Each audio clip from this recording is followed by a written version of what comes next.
On the night the Titanic sank, there may have been another ship close enough to see her distress signals, and its captain would spend the rest of his life being called a coward.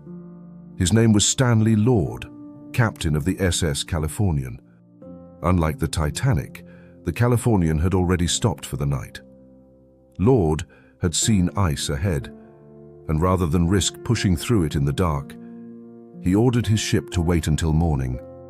It was the cautious decision. A few miles away, or maybe more than a few, the Titanic was still moving at high speed through the same dangerous region of the Atlantic. Just before midnight, the Californian's wireless operator, Cyril Evans, sent the Titanic an ice warning. But the Titanic's senior wireless operator, Jack Phillips, was buried in a backlog of passenger messages trying to reach Cape Race in Newfoundland. When Evans broke in, Phillips snapped back, shut up, I am working Cape Race." Evans listened a little longer, then he turned off his wireless set and went to bed. Minutes later, the Titanic struck the iceberg. And soon after, men aboard the Californian began noticing something strange on the horizon. A distant ship, fully lit, and white rockets climbing into the sky. A ship firing rockets in the middle of the North Atlantic is not doing it for decoration. But in 1912, the rules were messier. Shipping lines sometimes used their own colored rockets as company signals, meant to identify vessels or announce their presence. Distress rockets were supposed to be fired at short intervals. They could be any color, though the Titanics were white, and that was one of the fatal ambiguities. The officers on the Californian saw rockets. They reported that they were white. But they did not seem to rise very high in the sky. Lord asked if they were company signals. His men could not say. So instead of waking the wireless operator, the one man who could have checked instantly whether anyone nearby was calling for help, Lord told his crew to keep watching and keep trying to reach out via the Morse lamp. That decision would haunt his name forever, because the men on the Californian were not seeing a clear cinematic disaster.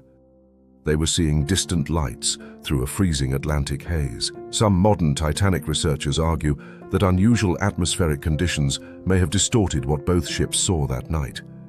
A cold mirage or super refraction could have made ships appear closer, farther away, smaller, or strangely shifted on the horizon. That may help explain another eerie failure. The Titanic tried to signal the mystery ship with a Morse lamp. The Californian tried to signal the ship it could see, but neither side seemed to understand the other.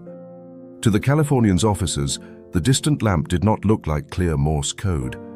It looked like a weak flicker, almost like a candle or a blinking star.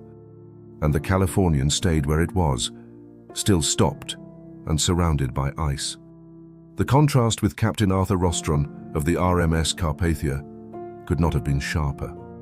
The Carpathia was roughly 58 miles away when she received the Titanic's distress call, but Rostron turned his ship around immediately.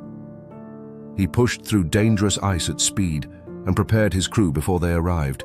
Lifeboats, blankets, doctors, coffee, rescue stations. By morning, the Carpathia had saved more than 700 people. The Californian arrived too late. The inquiries that followed needed answers. The public wanted someone to blame. The British inquiry concluded that the Californian had seen the Titanic's distress rockets, that she was probably only 8 to 10 miles away, and that she might have saved many lives if she had acted.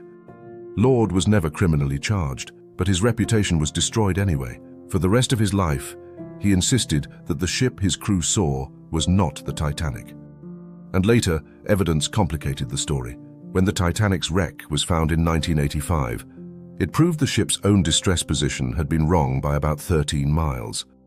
That discovery helped prompt a British re-examination in the 1990s. Investigators concluded that the Californian was probably farther away than the original inquiry believed, possibly around 17 to 18 miles, not 8 to 10. That made the rescue question less simple. Maybe the Californian could not have reached the Titanic in time to save everyone.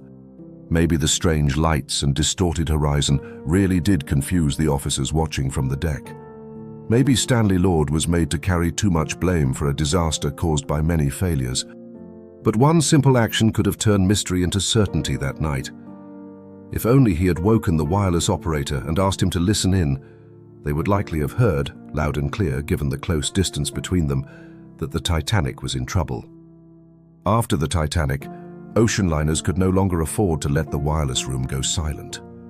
New regulations pushed ships toward continuous radio watches, so a distress call would not be missed simply because the operator had gone to bed. Because on April 15, 1912, that uncertainty was enough to cost lives.